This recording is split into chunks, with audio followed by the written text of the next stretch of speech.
The next session to be showed is headering, and there's two types of headering you could do: the attacking and defending. I chose to do attacking. Right. Yeah. Right, then start off. Control the ball.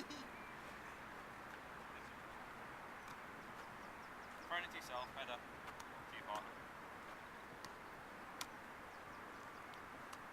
Not like that, literally throw it.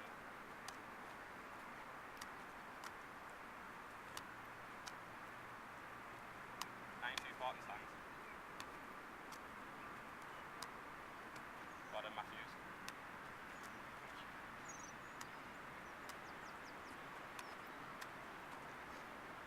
Right then. Find that easy enough to do? Right then, try and do it. So try and do your expect catching it.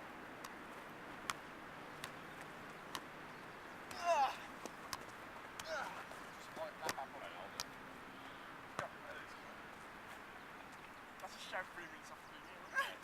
Right then, there's two kinds of headers in football: defensive and attacking. You know what the difference is? What? Oh! One's down. Right, today we're going to be doing attacking, so you're going to be doing it down. So this time, throw it up, I want it to aim through your partner's feet. So if you know it.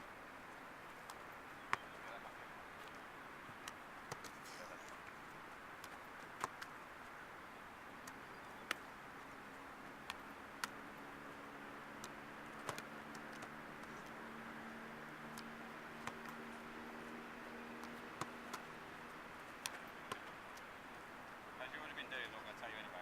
Contact the ball with the word there, so just throw it down.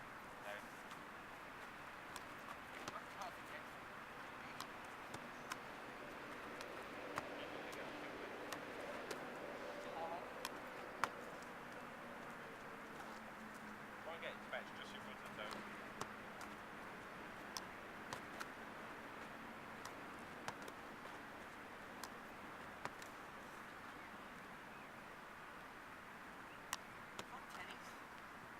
Right, now stance. So I'll put my left foot forward, then bring it down.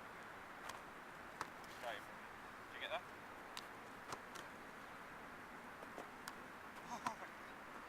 Remember the forward.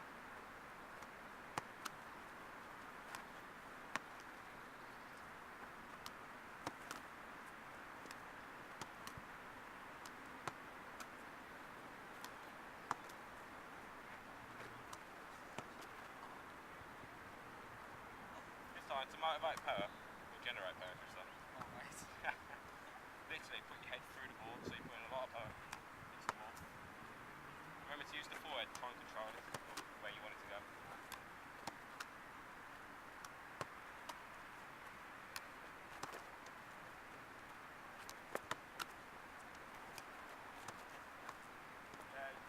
Try and do it from a bit further out, so way better to your own aim.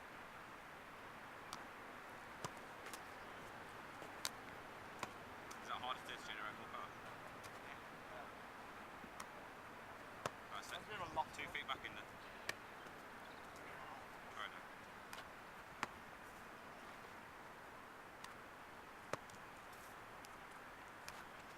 It's hard to go out. It sounds wrong. Right, this time, as you do before.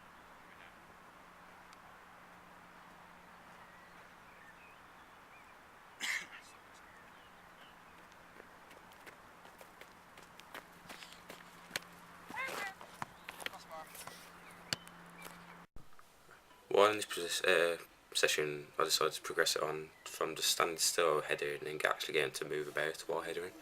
And as you can tell from the videos, the techniques of heading just kept changing when they were moving. For when they're standing still, they were good techniques, but when they were like running backwards, for instance, in a game, that happens when the striker's leaning back to reach the ball to header.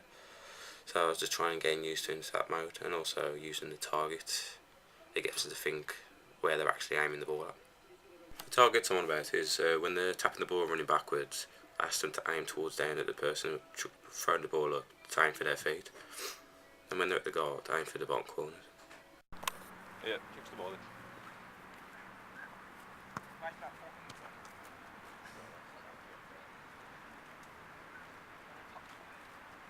Now you want to show why there. You want to be demonstrating. So I follow the ball, you come and tap it, sprint backwards, and I throw it up.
Brilliant, the front there, all that.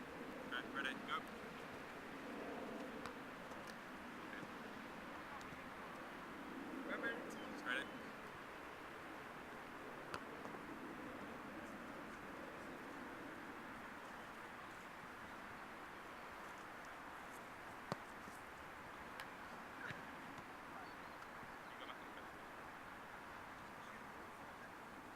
Ready? Ready?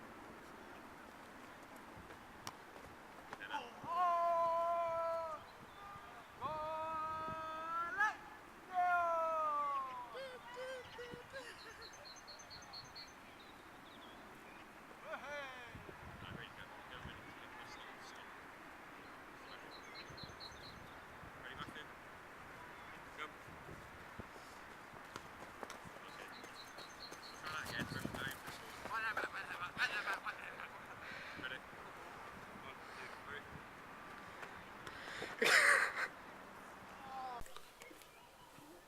Prior to me doing the heading, I actually did check the balls over with the two lads to make sure it wasn't too heavy on the heads. They both had a practice couple of headers and they said it was fine to do, so I proceeded with doing the session, but I forgot to record that bit, so I did actually check, and the balls are correct pump, they're not overinflated or deflated, so it shouldn't hurt the participants when using the correct technique of the forehead. In this session as well, I also used the goal as a target. For instance, in the curling, I asked them to hit, the target was the top left hand corner. In this instance, that I asked them just to aim for either left or right bottom corner, because in football that's where attacking headers, that's where strikers aim for, is downwards, and corners to beat the goalie. If there was more participants in this session, I'd put them to threes, so one could serve the ball, one could practice header, and also have a goalie, so they can practice actually heading against somebody, and obviously rotate them after a few goes. In this session, I tried to give both participants the same amount of goes on each thing. I think I fulfilled that. Over these 3 sessions I coached with my 2 peers, I found it different but good, because at some point in my career I was bound to do like sessions like this, so it's good to get out of the way and practice doing it now. Because on work experience you just practice doing big classes, you're not used to just working just 2 individuals or 3 or 4. So when you do actually have a small class, you'd be ready for it. So you know to compensate for, instead of making big games, just to lower it down to, in this instance, 2 people. So a session what was meant for actually like 12 or 13, 14, I've made it into a session which is just for 2. And in a couple of sessions I had to use myself as, for example, when I had to be the target.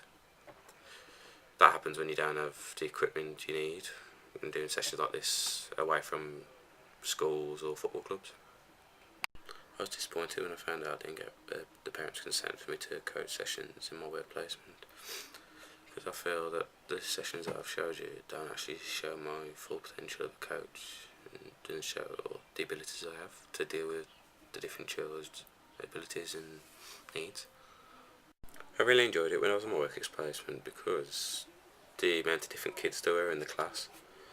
There was a couple of students who have come from Spain, so they didn't actually speak much English, so it was testing to show them what to do in the sessions, but they grasped what they had to do through my demonstrations, so they said through the teacher, translated person, what's with them, that they enjoyed it, so I was pleased with that.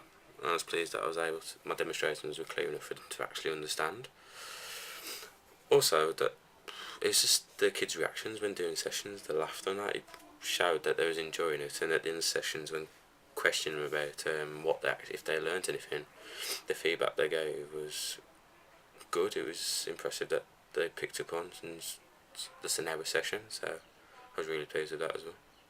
Well, on my work experience, I had 2 Year 5 classes, so I had to do an hour each, and they were back to back. I was surprised how quick the sessions actually went. So I really enjoyed it. It was just surprising how quick it goes when you enjoy it. Because before, when I didn't have no confidence, I was scared of doing session, and when I was in the session, it felt like an eternity. But as my confidence grew, I seem to be enjoying them more, and they just seem to fly by. After doing this work experience placement, it's really made me want to push on and become a sports coach or teacher once I finish university. So I'm really looking forward to the next work placement I'll go on to, and can't wait to develop my skills even more. And my philosophy, it could be anything this time next year, so I'm really looking forward to find out what it actually becomes.